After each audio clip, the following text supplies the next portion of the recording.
One of the greatest ideas in the world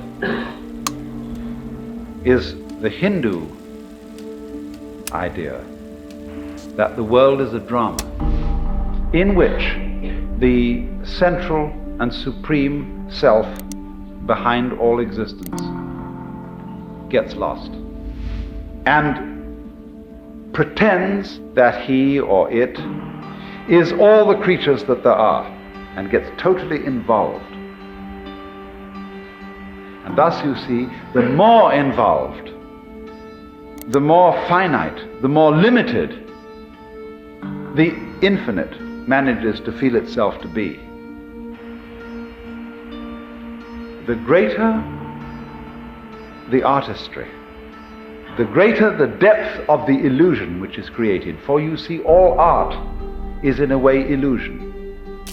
The more there is anxiety, the more there is uncertainty, the more the author or the actors manage to grip you and to persuade you just for a moment that you are actually involved in reality, the more they have succeeded as artists.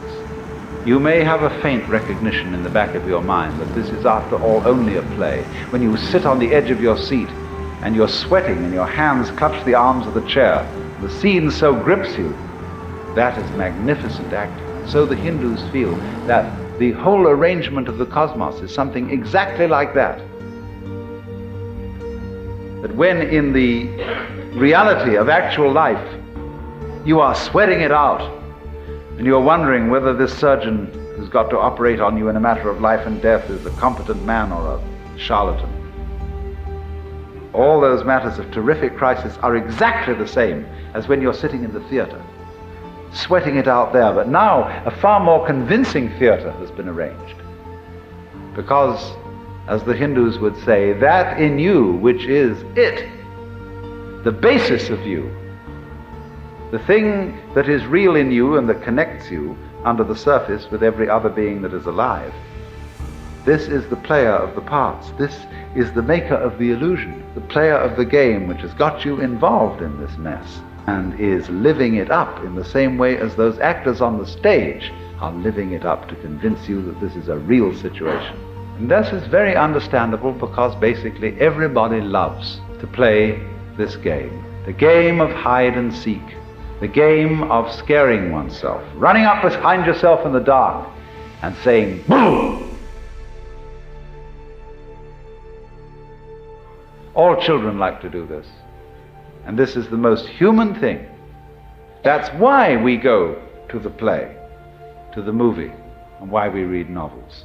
And our so-called real life is, from the position of the mystic, an extension of the same thing. Because you see, he is the person who suddenly has realized that the game is a game. You see, if the game is hide and seek, or if the game is lost and found, everything to do with the hide side, or the lost side, is connected with where we as individuals feel lonely, impotent, put down, all the negative side of existence.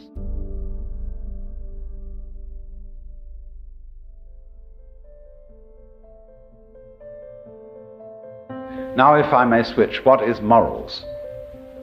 In the sense in which I am using the term morality, or morals, it's a set of rules, analogous to the rules of language. Now, it's perfectly obvious, isn't it, that we can talk to each other in English only if there is mutual agreement among ourselves as to how to use the language. We don't have too much trouble in coming to this agreement about language. Just as we have to agree in order to communicate about language, we have to agree about, say, the rules of driving on the highway, the rules of doing business, the rules of doing banking. And these are actually rules of the same kind as the rules of grammar. But alas, this is not very often recognized, because authority, the sanctions, the power behind these rules is different from the authority behind grammar. If you transgress the rules of grammar, people will shrug their shoulders and say, well, he doesn't make sense.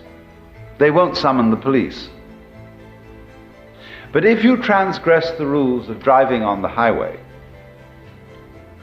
or the rules of finances, someone is likely to summon the police. And so one sees the authority of the state as standing behind those rules.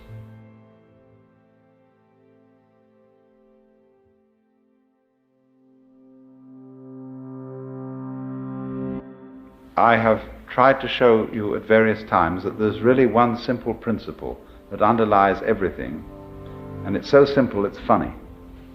The principle is, all insides have outsides. Because you see, you don't know that the inside is inside unless there's an outside, and you don't know that the outside is outside unless there's an inside. Okay, then you, as you ordinarily feel yourself, are the inside. You are the animate, sensitive being inside the skin. But the inside of the skin goes with the outside of the skin. If there weren't the outside of the skin, there wouldn't be no inside. And the outside of the skin is the whole darn cosmos. Galaxy beyond galaxy and everything, you see? And that goes with the outside, in the same way that front goes with back. So that if you wake up and understand that, you find that the two are one and the same identity, one and the same self, one and the same life. The stars above us, the galaxies, they're not making sense. See? They're making a colossal display of fireworks in the sky. In other words, the intensely serious preoccupations and anxieties of mankind appear from this standpoint. Not to be foolishness, but to be a kind of marvel. There isn't any problem at all.